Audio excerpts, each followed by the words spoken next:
Ada pendaki wanita, ibu-ibu lebih tepatnya. Nyawanya itu di ujung tanduk saat berada di Gunung Everest. Oleh dua pendaki laki-laki, si ibu itu diselamatkan dengan berbagai effort. At the end, si ibu itu selamat. Si ibu itu bukannya bilang terima kasih, malah ngebayar biaya penyelamatannya aja. Dia gak mau. Akhirnya dua pendaki laki-laki yang gagal mendaki Gunung Everest demi menyelamatkan si ibu tersebut, dia yang membayar biaya penyelamatan untuk ibu tersebut. Konyol ya. Bayangin kalau teman-teman jadi pendaki laki-laki itu, pasti jengkel banget. Kejadian ini baru banget dan menjadi trending topik di Tiongkok. Ini orang akhlaknya gimana? Yuk tak ceritain lengkapnya. Tajian ni hao, nama aku Intan. Selamat datang di channel aku, Dynasty. Buat teman-teman yang suka sama kaos yang Intan pakai, ini nama marga ya. Bisa custom nama marga teman-teman. Ini nama marganya Intan. Penulisan bisa di dada, bisa di punggung. Untuk yang standar itu warnanya warna putih seperti ini. Ini paling murah. Ada juga yang warna emas atau glow in the dark. Glow in the dark ini seperti yang Intan pakai. Coba Intan matiin lampunya ya. Nah, kayak gini nih nyalanya. Ini bisa 1 karakter atau 3 karakter alias full name, itu juga bisa. Nyalain. Open PO sampai tanggal 9 Juli, available di Tokped dan Shopee. Linknya Intan taruh di deskripsi. Okay, let's start! Kalau orang sudah hobi, nggak cewek, nggak cowok, itu pasti rela merogoh koceknya demi hobi tersebut. Begitu juga orang yang hobinya mendaki gunung. Meskipun ya di Gunung Everest itu banyak berita tewas gara-gara mendaki di Gunung Everest itu, tapi toh tetap aja rame dikunjungi oleh pendaki-pendaki. Bahkan cita-citanya para pendaki di seluruh dunia ini ya mendaki Gunung Everest yang merupakan gunung tertinggi di dunia. Padahal untuk mendaki Gunung Everest itu biaya yang dikeluarkan itu nggak murah loh. Lagi pula bukan cuma biaya, waktu yang terbuang pun juga banyak. Mereka harus kurang lebih 2 minggu berada di kaki Gunung Everest untuk beradaptasi. Ini kayak sistem training gitulah ya, untuk menyesuaikan kondisi tubuh kita sama cuaca di pegunungan Himalaya. Belum lagi untuk mendaki Gunung Everest itu harus ditemenin oleh Sherpa yang harganya 8 sampai 10.000 USD. Apa toh Sherpa itu? Sherpa itu guide, harus ditemenin guide, harus ada Sherpanya, ndak boleh ndak ada Sherpanya. Sherpa itu nama suku yang hidup di bawah kaki Himalaya, orang Nepal sana.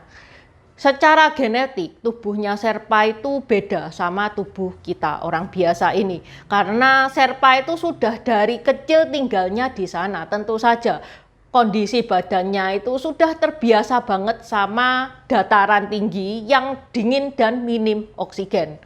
Tugas dari Sherpa itu selain memandu guide ya, dia itu juga menyediakan sejumlah fasilitas untuk kliennya, untuk pendaki-pendakinya, seperti tenda, makanan, bahkan wifi. Itu baru biaya Sherpanya. Untuk izin mendakinya, pemerintah sana itu ngecas 11.000 USD. Lah kenapa kok mahal banget? Ya karena itu termasuk tabung oksigen dan perlengkapan hidup di gunung selama berminggu-minggu, tenda, kantong tidur, sepatu bot, dan lain-lain. Kalau nggak crazy rich, nggak bisa loh mendaki Gunung Everest ini. Karena duit yang dikeluarkan, kalau dirupiahkan ya, minimal ratusan juta itu minimal. Ada yang sampai MM-an, setara sama beli rumah. Bukan cuma duit, tenaga, waktu yang dikeluarkan juga banyak. Untuk mendaki Gunung Everest ini guys, itu medannya nggak gampang loh.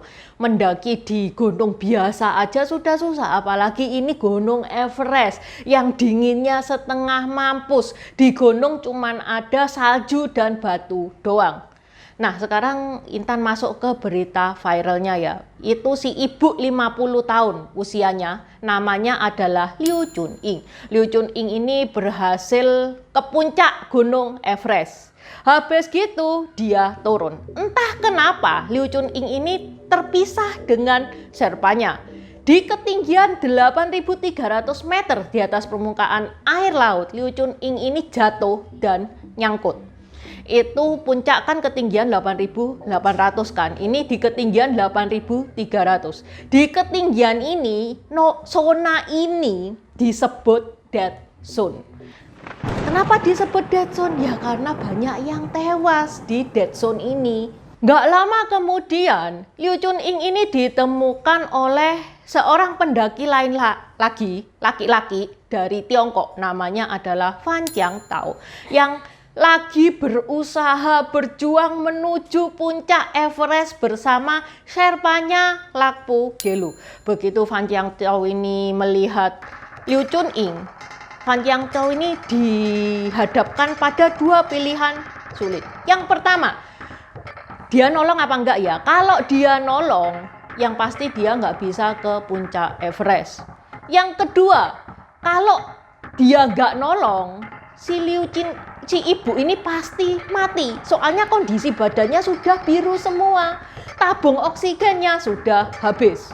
Akhirnya atas dasar kemanusiaan, Fan Jiantao ini merelakan impiannya. Dia dan serpanya itu bilang, wes lah nggak apa-apa, aku nggak melihat puncak Everest, nggak apa-apa. Kita tolong aja si ibu ini. Bayangkan ya guys ya, itu Gunung Everest itu medannya susah banget. Cuacanya juga dingin, apalagi kondisinya ini guys, itu malam hari, minim oksigen. Kalau minim oksigen itu peredaran darah di otak itu nggak lancar loh, konsentrasinya itu susah. Nah ini kalau mereka lengah sedikit saja ya bisa mati bersama-sama, mati bareng ceritanya. Fan Jiantao dan serpanya itu cuman mampu ngegotong si ibu ini sampai 200 meter karena mereka sudah kecapean. Kok ya kebetulan Fan Jiantao ini itu ketemu dengan kenalannya dari Hunan juga, namanya adalah Xie Ruxiang.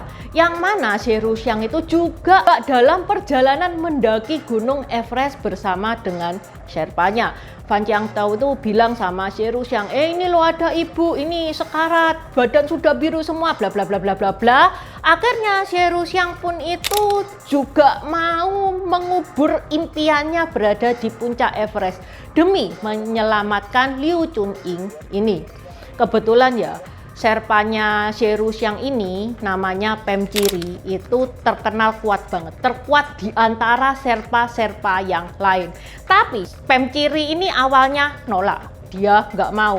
Ya nggak mau lah, aku itu bukan tanggung jawab kita. Tak kasih tahu ya bro, kita itu belum tentu bisa pulang dengan selamat. Ngapain kita peduli sama nyawanya ibu yang belum tentu juga bakal selamat sampai bawah. Kelihatannya kayak, wah ini serpanya juaji gitu ya. Tapi ya memang bener juga guys apa yang dia katakan. Dia kan lebih bertanggung jawab terhadap kliennya daripada klien orang lain. Klien orang lain bukan tanggung jawab dia. Akhirnya Xie Ruxiang dan Fan Jiantao itu nego dan kesepakatannya Pem Chiri mau ngegotong si ibu tersebut dengan tambahan biaya 10.000 USD.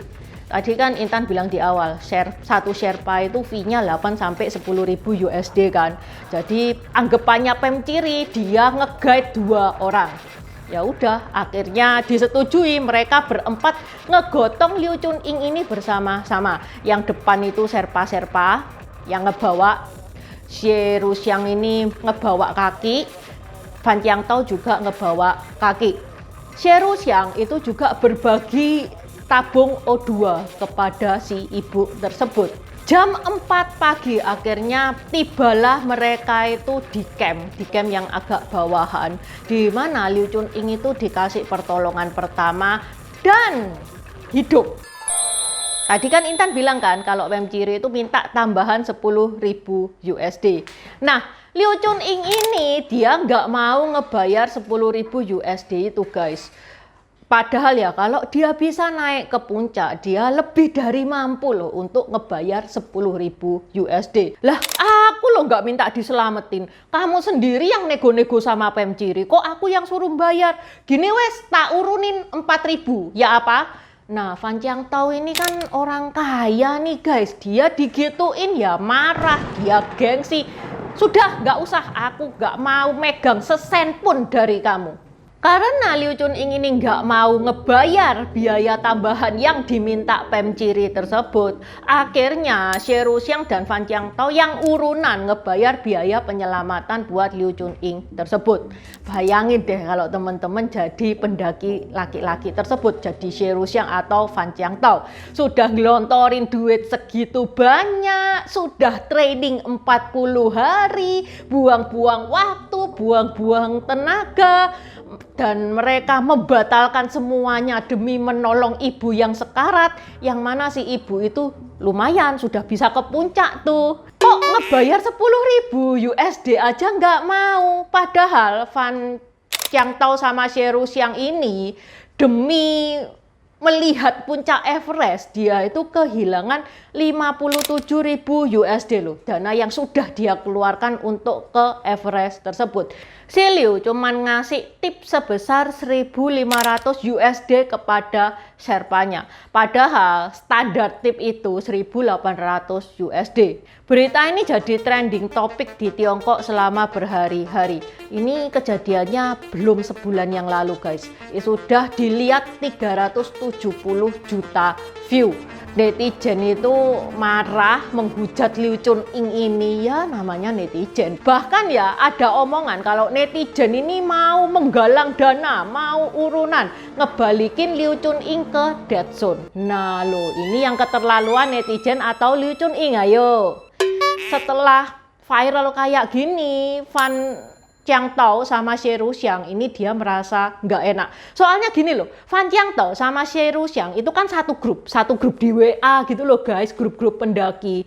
Dia itu cerita cuman kepada grup WA-nya. Ya wajar ya, orang kalau suwebel itu kan kepingin cerita, itu sih normal.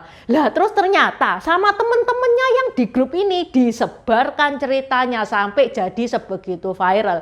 Xie Ruxiang sama Fan Chiang Tao ini angkat bicara, dia itu bilang, Westa jangan gitu, kita itu yang menyelamatkan dia. Kalau kita sudah menyelamatkan dia, berkorban sebegitu besar buat nyelamatin dia, ya tentunya kita berharap dong kalau si ibu itu bakal hidup dengan baik-baik. Sudah ya, saya mohon hentikan ini semua. Baik ya guys ya, Fan Chiang Tao sama Xie Ruxiang itu. Kalau misalkan teman-teman jadi Fan Chiang Tao atau Xie Ruxiang, gimana? Bisa nggak legowo kayak gitu? Oke, sampai di sini dulu bahasan hari ini. Semoga bermanfaat. Seperti biasa, kalau teman-teman mau nambah-nambahin, silakan coret-coret di kolom komentar. Buat subscriber baru, selamat datang. Terima kasih sudah menonton videonya Intan sampai habis. Intan sarankan buat teman-teman yang baru bergabung untuk nonton videonya Intan tentang pergantian dari dynasty ke dynasty. Ini nih videonya. Di deskripsi juga sudah Intan taruh, karena di video pergantian dynasty itu adalah basic dari semua videonya Intan. Itu yang pertama. Yang kedua, video pergantian dari dynasty ke dynasty ini bakal sangat membantu teman-teman kalau misalkan teman-teman itu nonton film-film Tiongkok yang kuno-kuno itu bakal sangat membantu banget, karena film-film Tiongkok itu nggak menceritakan secara jelas background kayak gimana. Terima kasih udah nonton channel ini sampai habis. Dukung aku terus berkarya dengan klik subscribe dan bunyikan lonceng di bawah ya guys.